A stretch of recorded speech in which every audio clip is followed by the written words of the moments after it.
Olá, sejam todos muito bem-vindos ao nosso canal. Eu me chamo Carlos Borelli e o nosso canal tem como propósito, tem como foco tratar de assuntos relacionados ao planejamento patrimonial sucessório, com ênfase especial à holding familiar.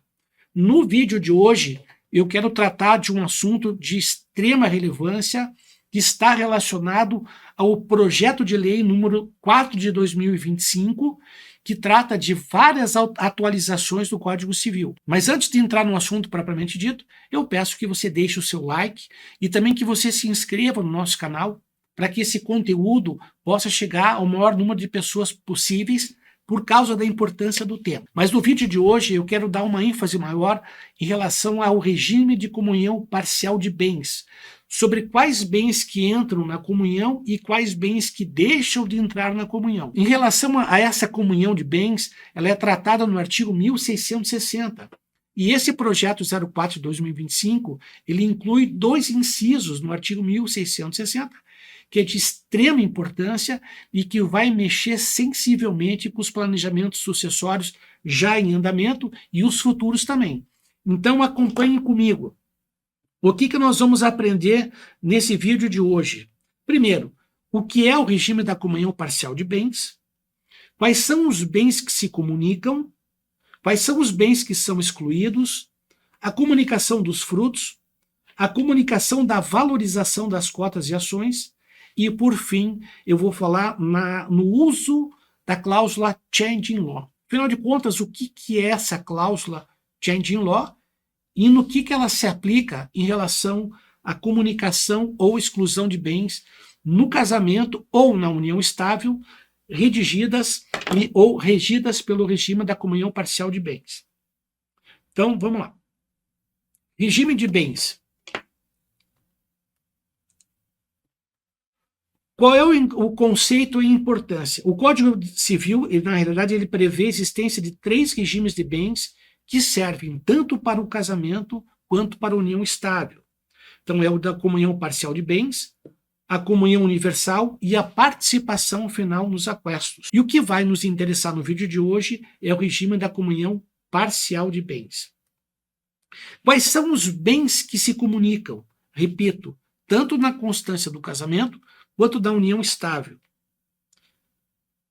Na constância do casamento e da união estável, o artigo 1660 diz que se comunicam os bens adquiridos na constância do casamento por título oneroso, ainda que só em nome de um dos cônjuges. Também se comunicam os bens adquiridos por fato eventual, com ou sem concurso ou despesa anterior. Também se comunicam os bens adquiridos por doação, herança ou legado em favor de ambos os cônjuges. Também se comunicam as benfeitorias em bens particulares de cada cônjuge.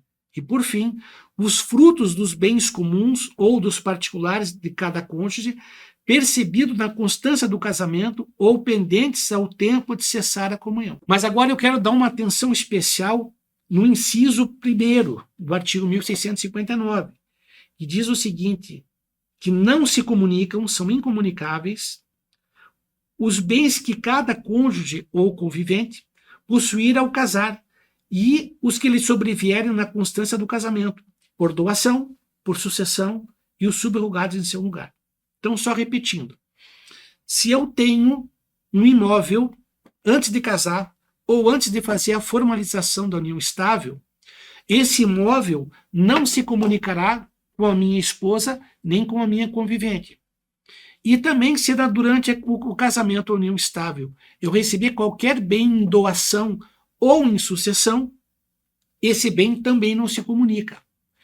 Por exemplo, eu recebo por sucessão, morte de um dos pais, um apartamento, e esse apartamento, durante a união estável e o casamento, eu resolvo vender para comprar outro imóvel. Então, esse imóvel que eu vou comprar durante o casamento, união estável, que é proveniente de um bem que não se comunica, esse é também, que vou conseguir agora, não se comunica com os cônjuges.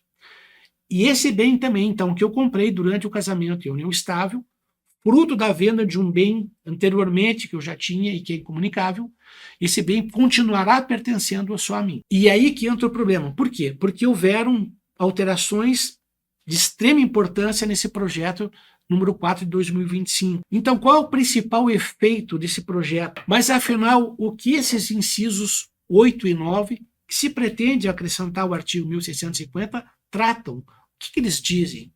Eles dizem o seguinte, que a valorização das cotas ou participação societárias na constância do casamento se comunica a outro cônjuge ou ao companheiro. Portanto, se eu tenho uma empresa, se eu sou sócio de uma empresa, seja ela uma empresa limitada ou uma sociedade anônima, se eu tenho essas cotas que eu consegui antes do casamento, as cotas não se comunicam com o meu cônjuge no final do relacionamento de fato, no final do casamento da união estável, e nem se comunicam por sucessão. As cotas não se comunicam, mas a valorização das cotas sim. E isso implica dizer que mesmo que eu não tenha colaborado em nada para a formação do capital social da empresa, ou seja, eu não contribuí com nada, não sou sócio e nenhum esforço eu empreguei para que as cotas sejam valorizadas. Mas mesmo assim, caso o casamento ou a união estável venha à sua extinção, ou pela sucessão, eu teria direito à valorização. Isso mostra, então, que essas atualizações que se pretende incluir no Código Civil é um tanto quanto injusto. Mas existe alguma coisa a ser feita para que aquele cônjuge que não contribuiu com nada, que não empregou seu esforço comum, há como bloquear que ele participe da valorização das cotas? Existem várias situações em que há a valorização das cotas, mas isso vai ficar para um outro vídeo. Mas o que eu quero chamar a atenção aqui é o que dá para ser feito. Mas veja o que diz o inciso 8º. A valorização das cotas ou das participações societárias ocorridas na constância do casamento da união estável, ainda que a aquisição das cotas ou das ações tenha ocorrido anteriormente ao início da convivência do casal, até a separação de fato. Então, essa valorização, ela atinge o cônjuge ou o parceiro ou o convivente. E o que diz o inciso 9? Diz que a valorização das cotas sociais ou ações societárias decorrente de lucros reinvestido na sociedade na vigência do casamento união estável do sócio, ainda que a sua constituição seja anterior à convivência do casal, até a data da separação, se comunica. E como é que nós vamos fazer para resolver esse problema? A única solução encontrada é a aplicação da cláusula Changing Law. Mas o que significa essa cláusula? Qual é o conceito que se dá a ela? Cláusula Changing Law, ou mudança na legislação, é um dispositivo contratual utilizado para proteger as partes contra impactos decorrentes de alterações na legislação ou regulamento aplicável após a assinatura do contrato. Bom, eu tenho, então, uma empresa que eu adquiri sozinho, por esforço próprio, e agora a valorização vai se comunicar com o cônjuge, caso haja a extinção do casamento da união estável ou por sucessão. Mas qual é o efeito que essa cláusula vai gerar numa relação já existente? Essa cláusula prevê que, caso ocorra uma mudança legal que afete significativamente as obrigações ou custos de uma das partes, o contrato poderá ser renegociado, ajustado ou até mesmo rescindido para manter o equilíbrio econômico-financeiro originalmente pactuado. Então, essa é a função da cláusula Changing Law. E, por fim, na prática, o que é necessário fazer? É preciso fazer uma alteração contratual, acrescentando uma cláusula em que os cônjuges ou conviventes acordam que a comunicação da valorização das cotas ocorrerá apenas se houver comprovação inequívoca do esforço comum na administração, na geração de lucros ou valorização do patrimônio social, aplicando-se por analogia a súmula 377 do Supremo Tribunal Federal.